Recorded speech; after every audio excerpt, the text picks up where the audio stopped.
Parlons d'abord de Nagato. Lorsqu'il perd Yaiko, sa rage donne naissance à une technique terrifiante, le dragon de l'âme. Il invoque une créature spectrale capable d'aspirer directement l'âme de ses ennemis. C'est avec cette même capacité qu'il anéantit Hanzo de la Salamande et tout son régime, en les vidant littéralement de leur chakra. Une technique d'éradication pure rendue possible par son Rinnegan, et qui symbolise toute la douleur qu'il a accumulée. On continue avec Conan. Lors de son combat avec Obito, elle sort son atout final, les 600 milliards de parchemins explosifs. Une pluie de bombes soigneusement calculée et programmée pour exploser pendant 10 minutes juste pour contrer Kamui. C'est l'une des rares fois où Obito a été véritablement mis en difficulté. Une œuvre d'art meurtrière aussi belle que la destructrice. Itachi Uchiwa. Si son génie statique et son Mangekyou font peur, c'est surtout son Susanoo qui le place au sommet. Armé de l'épée de Totsuka qui scelle tout ce qu'il transperce dans une illusion éternelle et protégé par le miroir de Yata qui repousse toutes les attaques, Itachi devient carrément intouchable. C'est une défense parfaite combinée à une attaque divine, du jamais vu dans le monde ninja. Kisame Hoshigaki, surnommé le bijou sans queue, Kisame dévoile sa meilleure technique en fusionnant avec Samehada pour activer la prison d'eau. Il crée une immense dôme d'eau dans lequel il est le seul à pouvoir respirer et à pouvoir se déplacer librement. C'est un piège où chaque seconde joue contre l'adversaire, pendant que Kisame absorbe le chakra de sa proie sans pitié. Passons maintenant à Deidara. Sa vision de l'art culmine avec le CO, sa technique ultime. En transformant tout son corps en bombe vivante, il crée une explosion tellement puissante qui pourrait détruire toute une région entière. Il a utilisé ce jutsu comme un acte final contre Sasuke, un suicide artistique qui prouve à quel point il est prêt à mourir pour son art. À l'opposé, on a Hidan et sa technique ultime, le rituel de Jashin. En buvant le sang de sa cible, il établit un contact direct entre son corps et celui de son adversaire. Il trace ensuite un cercle au sol.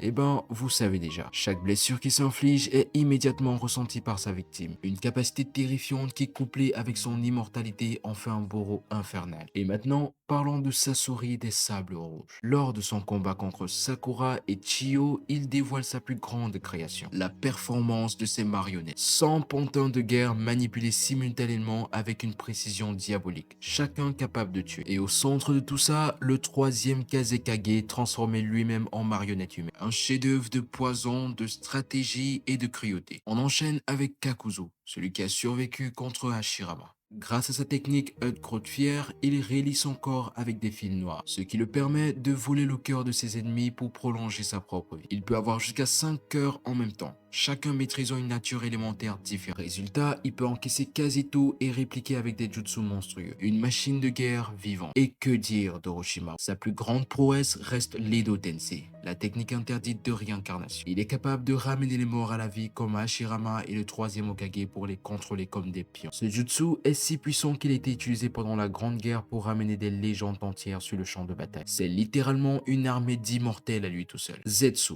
Maintenant très sous-estimé mais plus dangereux qu'il en a l'air. Grâce à la puissance de Kaguya, il est capable d'utiliser l'os Tuto.